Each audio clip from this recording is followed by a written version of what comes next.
it's all of it is there to teach us something grand and something delightful, and that helps us move to higher and more spiritual places. So the way that you eliminate adversity is literally to be thankful for it and to say thank you for everything that is showing up in my life.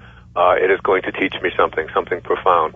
And some of the most difficult and very troublesome kinds of things that have occurred to me in my life, what I thought were at the time, have taught me how to be a better writer, a better speaker, a kinder person, a better human being. Because true nobility, it's not about being better than other people. It's about being better than you used to be. And the way that you get better at being than you used to be is by having these challenges show up and then transcending them and overcoming them. I don't look back on my days of drinking, which stopped 17 years ago, as anything other than great and wonderful events that helped me. All of that drinking and all of the behavior and the drugs that I did and all of those kinds of things have helped me to become a stronger, more purified, more decent, better human being, better husband, better father, better speaker, better man as a person.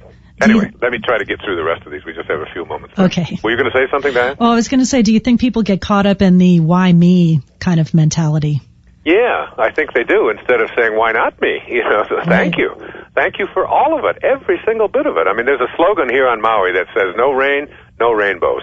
So I always remind people of that whenever there's a rainy day and the tourists are all here and they're all upset about the rain. I say, but you see all those rainbows that you just love every day? They have rainbows over here on the island. You can't have them without the rain. And I think it's a good symbol for our lives.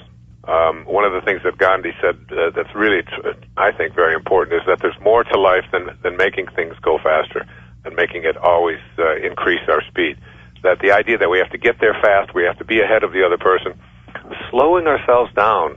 In the 26th verse of the Tao that I was writing about this morning, it talks about the stillness, about being able to, that stillness is the mother of unrest.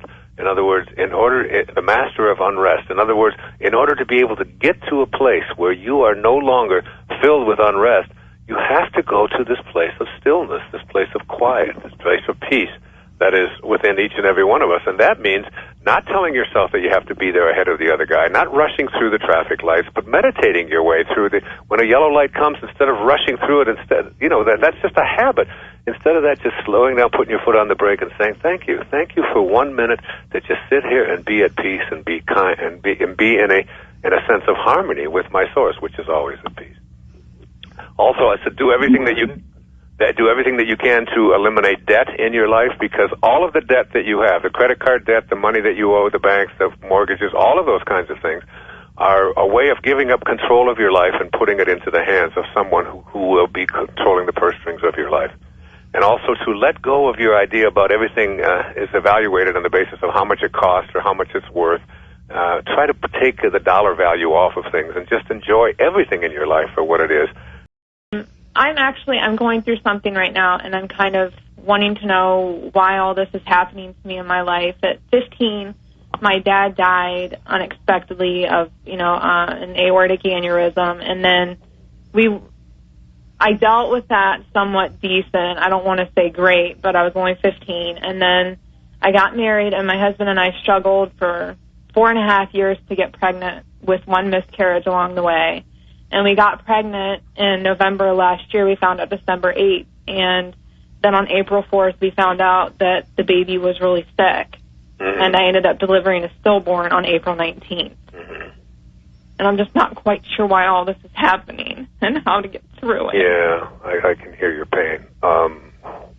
First of all, as you move along this path that I'm writing about, especially in Inspiration, you find out that all of the greatest teachers who've ever walked among us, including Jesus, all of them, have taught us that death is not a punishment, that it is the inevitability of all things, that everything that composes decomposes. And the question isn't whether it's going to decompose. The question that we have as human beings is, how long is it going to take? How much time do we get?